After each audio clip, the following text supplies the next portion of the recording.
Recap in minutes. Today we will be going through a drama, action, and crime movie from 2005, entitled, Lord of War. There will be spoilers ahead in this video, so chill out and enjoy. The movie begins with a voiceover introduction by Yuri Orlov, a Ukrainian-American gunrunner. He says there are over 550 million firearms worldwide, which means one firearm per 12 people on the planet. He wonders how to arm the other 11. After this, it shows the life cycle of a bullet from construction in a Soviet Union weapons factory, to being shipped across the world to an African war zone, loaded into the magazine of an AK-47, and fired into the head of a child. Yuri and his family came to the United States from Soviet Ukraine when he was a young boy. His family pretends to be Jewish for favorable immigration conditions to escape the Soviets. His family owns a restaurant, which Yuri sees as providing a necessity as people have to eat. That day, his father asks him to check what special is going on in their front hotel. Yuri visits that restaurant, but suddenly two armed men enter to assassinate a Russian mobster. But he escapes their attack and kills them. He is inspired to go into the arms trade, comparing the constant need for weapons to the similar human need for food. The next Sabbath, he went to the synagogue with his father and contacted an Israeli to obtain an illegal Uzi. After completing the first sale, Yuri convinces his brother Vitaly to become his partner, and they leave their jobs at the family restaurant behind. After getting this idea, he approaches a renowned arms dealer, Simeon Weiss, at an arms convention in Berlin with a business proposal. He shows him the card of their mutual friend, but Weiss turns him down. He dismisses Yuri, saying he is just an amateur. This disappoints Yuri, but he could not do anything. Yuri's first big success came in the 1982 Lebanon War, when he sold guns to all sides of the conflict, despite witnessing war crimes and atrocities. He sells them second-hand American munitions in kilos. While coming back from the deal, they suddenly got attacked by unseen shooters. They find out that they were walking on the other side of the execution wall. So they ran away from there. They continued selling the guns, and he was an equal opportunity merchant of death. He sold Israeli-made Uzis to Muslims, communist-made bullets to fascists, and he even shipped cargo to Afghanistan to fight against the Soviets. By the mid-80s, his weapons were represented in 8 of the world's top 10 war zones. Yuri has multiple passports, complete with appropriate paperwork and ID cards, and stores his records and paperwork in a secure carnage. That day he picks one passport and takes his ship to deliver the Angel Kings. He coded AK-47 to this. While on their journey, he gets a call that his container has come to the attention of Interpol and its idealistic agent, Jack Valentine. Valentine is after glory rather than money, making it impossible for Yuri to bribe him as he does other government agents within Interpol and elsewhere. This is their first encounter, as Yuri is on the ship Crystal smuggling a shipment of weapons. When he learns that Valentine is after him, Yuri contacts his sources and confirms a registered name from the Netherlands. Now he changes the flag and boat's name to Kono, which is shipping agricultural machinery. Valentine comes on board, checks one of the containers, and he sees smelling potatoes. Meanwhile, one of his troops informs him that they have got the intelligence of sighting Crystal in the north. This happened because Yuri kept many intelligence people on the payroll to supply their colleagues with counterintelligence. Eventually, their first interaction plays out smoothly in Yuri's favor. During a sale in Colombia, a drug lord pays with 6 kilos of cocaine instead of cash, and shoots Yuri with one of his own pistols when the two argue. Yuri relents, but they had to take it. Vitaly hides 1 kilo to get high and leaves the compartment. Yuri continues to find him for 12 days, and eventually finds him high in a Bolivian boarding house. After several months, Yuri takes him back to the United States and checks Vitaly into rehab, while he continues selling the arms alone. The next moment, he begins to court Ava Fontaine, a model and his dream girl. He books a photo shoot for $20,000, and the entire hotel for $12,000 so that they have complete privacy. He even rents a private jet to take her to New York. He pretends that he does not know her, and she shows him the magazines where he recognizes her. He tells her that he is into air freight international transport. He was born in Ukraine and grew up in Brooklyn. This impresses her very much, and they both kiss. After impressing her, they marry and later have a child named Nikolai. Yuri lives with Ava beyond his means for the likes of her. After some time, Gorbachev announced the dissolution of the Soviet Union and the end of the Cold War. Yuri sits with his dad and says he wants to visit Ukraine now. His dad says he knows he does not sell Pepsi Cola to the world. This makes him suspicious of him. He rushes to Ukraine and contacts his uncle, Dmitry, a general of the former Soviet army. He asks him to sell him the munitions of Russia. He replies that he cannot sell the public properties to him because he has to report to his boss. Yuri smartly makes him realize that there is no new boss at the moment. They are too busy squabbling over who's going to be the next leader of this separated country. Now the general shows him the inventory, and Yuri tells him to report to his government to get him new AK-47s for his battalion. The general raises his concern that someone will work it out. What will happen then?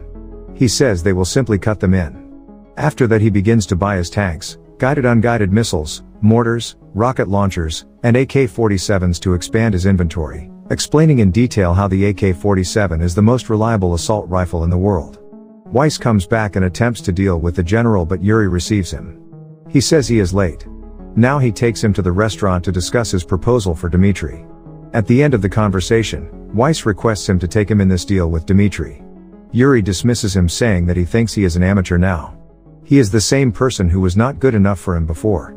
He leaves, threatening that the gunrunners do not face a shortage of ammunition. The next moment, Valentine attempts to stop Yuri again as he tries to ship off a military Mi-24 helicopter. Dmitri gets panicked, but Yuri asks that young Soviet army mechanic to remove the weapons from the helicopter. Valentine comes and apprehends them, but Yuri says that the international law does not classify either of them as weapons of war, as long as they are shipped separately. Valentine also knows this bureaucratic loophole and is forced to let him go. A while later, Weiss again comes to see Dmitri and tries to beat Yuri's deal. After being rejected by him too, he sets up a car bomb and Dmitri is assassinated. After some time, Yuri moves on to selling arms to the West African dictator of Liberia, André Baptiste Sr., who pays in blood diamonds. His son Junior takes him, asking him that his father wants to meet him. When Yuri says he has a tough schedule, he threatens him with his golden AK-47. Eventually, they go to their palace where he describes the specialties of the pistol. He suddenly kills one of his troops, which shocks Yuri. He snatches the gun, saying how he can sell a used gun. This impresses Senior and places the order for the shipment. He comes back to America afterward. One day Ava notices some people outside digging through their garbage. She calls Yuri if she should worry about him. When he hangs up, she sees Valentine near the trash can searching for something. Meanwhile, he gathers all of his destroyed documents and a fancy pistol. And in the lab, he learns that Yuri will be making a cargo run to Sierra Leone. Some days later, on his flight into Africa, Yuri's cargo plane is intercepted and forced to land by a fighter jet commandeered by Jack Valentine and Interpol. He plans to escape the arrest by landing on the bumpy village road outside of Kabbalah City.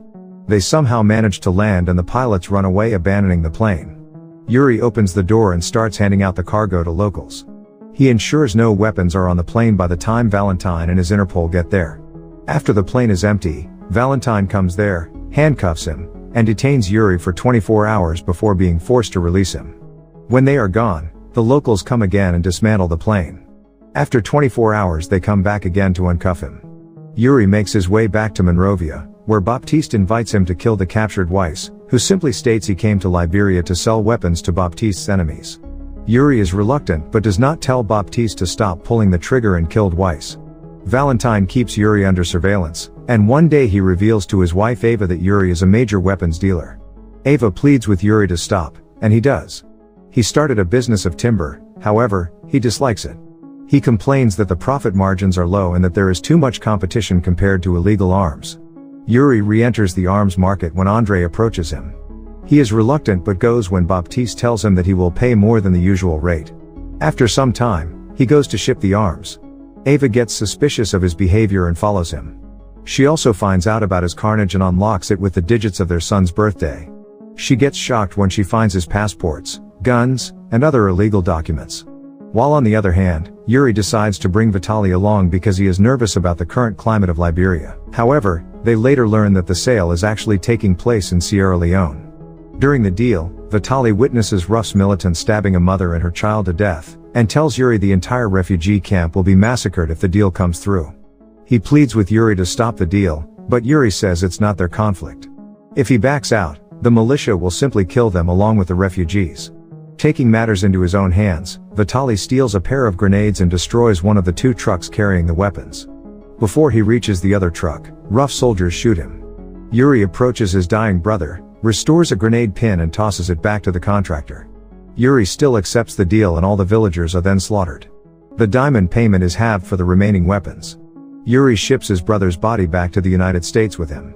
He paid a Monrovian doctor to remove the lead from Vitaly's body and write a bogus death certificate. But one bullet shows up when the authorities check him. Valentine detains Yuri and tells him that they followed his wife and found the carnage. He says he has a long jail sentence ahead of him. However, Yuri reveals to Valentine that he will be called outside by a high-ranked officer and release him. He says his existence is a necessary evil, as the people he supplies are often the enemies of the US enemies. Sometimes the US government needs a freelancer like him, to supply those that they'd rather not be seen supplying. Meanwhile, a high-ranking officer comes and knocks on the door, and Yuri is released. A free man again returns to selling arms. The movie ends when Yuri says arms dealers are going to inherit the world, because everyone else is too busy killing each other. Thank you for watching. Please subscribe recap in minutes for more videos like this, and help the channel grow.